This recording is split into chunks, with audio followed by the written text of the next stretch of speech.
Bonjour Philippe Dautet. Bonjour. Merci de nous accorder cet entretien aujourd'hui au congrès Soigner l'homme, sauver la terre.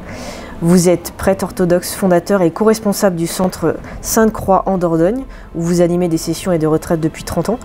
Aujourd'hui, on parle d'environnement, d'écologie, de bien-être, de nature, de santé globale. Vous avez fait une conférence pour une écologie intérieure. Alors moi, j'aurais une première question. De quelle façon peut-on sensibiliser les générations actuelles et futures quant à la sauvegarde de la Terre, à votre avis? Je crois que tout d'abord, il faut faire le lien entre le corps et la Terre. Prendre soin de la Terre, c'est prendre soin de son corps. Et il y a une connaturalité entre le corps et la Terre. Donc je crois qu'on peut sensibiliser sur le fait que notre corps et notre manière d'être au monde, et que nous avons besoin du corps, et nous avons besoin de la planète, nous sommes des êtres naturels. Naturel, ça veut dire que nous faisons partie de la nature. Il est bien clair que comme tout est en interrelation dans la nature, ce que nous faisons à la nature, nous faisons à nous-mêmes. Il faut qu'on en prenne conscience. Alors maintenant, il y a plein de jeunes qui sont sensibilisés. Personne maintenant n'est étranger à la problématique écologique aujourd'hui. La question, c'est les moyens, et c'est peut-être la volonté aussi.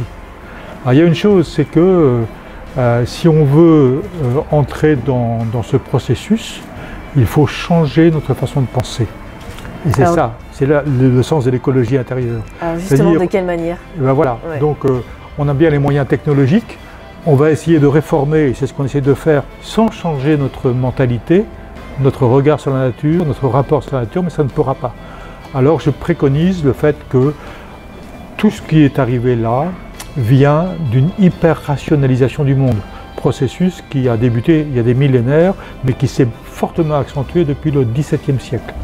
C'est-à-dire c'est le primat de la raison, mais dans l'impasse, ou en tout cas dans le fait d'avoir complètement dénigré la dimension de la sensibilité. Au passage, la sensibilité est une dimension féminine, donc le féminin a été mis de côté. On peut dire la tête pense et le cœur sent. Ce qui nous rapproche du vivant, c'est la sensibilité. Parce qu'avec la raison, qu'est-ce qu'on fait? On classe, on répertorie, on étudie. En fait, on est dans un objet, on est dans la connaissance d'objets du vivant, qu'on réduit à des objets. Mais la grande question, c'est que ce faisant, on prend une distance. C'est comme si nous n'étions pas partie du vivant, mais nous étions observateurs du vivant qui devient un objet de connaissance. Donc c'est sortir du vivant comme un ensemble, une collection d'objets.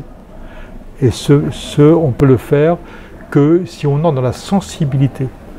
C'est ce qui se passe par plein de choses. Regardez l'avènement du yoga, l'avènement de toutes les ce qu'on appelle le développement personnel.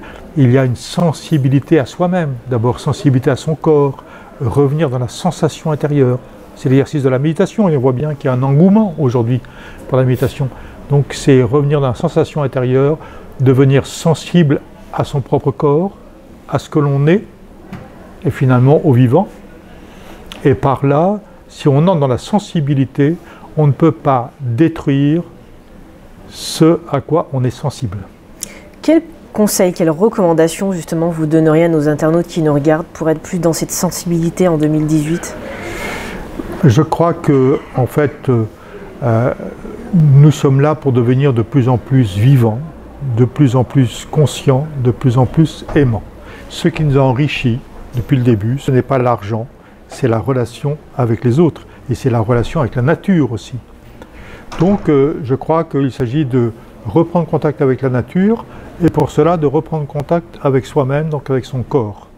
Donc ça me semble la chose la plus essentielle, parce que si on rentre dans ce processus, on ne pourra pas traiter le vivant comme on le traite, et on ne pourra pas faire comme si on ne savait pas. On ne pourra pas être insensible aux réalités. Aujourd'hui, comme l'a dit le pape François, on est dans une culture de l'indifférence. Mais l'indifférence, ça veut dire une insensibilité. Et c'est terrible qu'on soit insensible à l'autre, puis insensible à la nature. Et cette insensibilité fait que on banalise complètement le fait de la destruction de la nature. Donc je crois que la révolution, c'est pour ça que j'ai appelé mon exposé « Pour une écologie intérieure », ça demande que chacun retrouve une sensibilité au vivant, ça veut dire à son propre corps, à son propre être, une sensibilité à l'autre, une sensibilité à tout ce qui est vivant sur Terre. Est-ce que vous pensez qu'il y a eu une perte sur cette sensibilité? On a perdu ce rapport au corps et à la nature. Et comment ça s'est passé? Qu'est-ce qui a fait qu'on a décroché? Ce qui s'est passé, je l'ai exprimé tout à l'heure, par l'hyper-rationalisation. On a mis le primat de la raison, mais la raison n'a pas raison à elle toute seule. En fait, il ne s'agit pas d'opposer la raison et la sensibilité, mais il s'agit de sentir ce que l'on pense et de penser ce que l'on sent. C'est-à-dire comme a dit tout à l'heure Olivier à la présentation, il a dit que nous sommes dans un dualisme et nous avons mis d'un côté la raison, qui avait raison, et la sensibilité qui était dénigrée. Je crois qu'aujourd'hui, il faut rassembler, faire de l'unité, et donc sortir de la dualité, et par là, entrer dans une intégrité où l'on pense ce que l'on sent, et on sent ce que l'on pense, et il s'agit de retrouver cette sensibilité intérieure. Ça me semble le point principal. Mais ce n'est pas le seul, évidemment. Vous, votre domaine d'expertise, c'est un domaine plutôt religieux, hein, on l'aura compris. Spirituel, parce que je fais nettement, j'ai écrit des livres là-dessus, la différence entre spirituel et religieux. Je vous exprime rapidement, à savoir que j'allais vous poser la question. Je suis chrétien, donc dans l'Évangile, quel est l'axe qui est donné? Ce n'est pas l'axe religieux du tout. L'axe, c'est tu aimeras.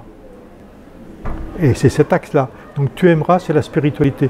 Mais ce n'est pas parce qu'on est dans une application religieuse que l'on aime. Et ce n'est pas parce qu'on n'est pas dans une application religieuse qu'on n'aime pas. Donc pour moi, l'axe, c'est tu aimeras. Et tu aimeras, ça veut dire que tu seras bienveillant vis-à-vis des autres, bienveillant vis-à-vis de la nature, bienveillant vis-à-vis de tout être. Et c'est ça l'axe spirituel qui, malheureusement, n'est pas forcément intégré dans les milieux religieux, quels qu'ils soient. Donc je fais une grande différence, donc je suis un promoteur d'une spiritualité et pour moi la religion offre un cadre, une structure, mais ce qui est important c'est le souffle dans la structure et le souffle n'y est pas forcément. Ben, j'allais vous poser cette question-là, la différence, comment vous le voyez. Voilà. Eh bien merci pour ces quelques mots.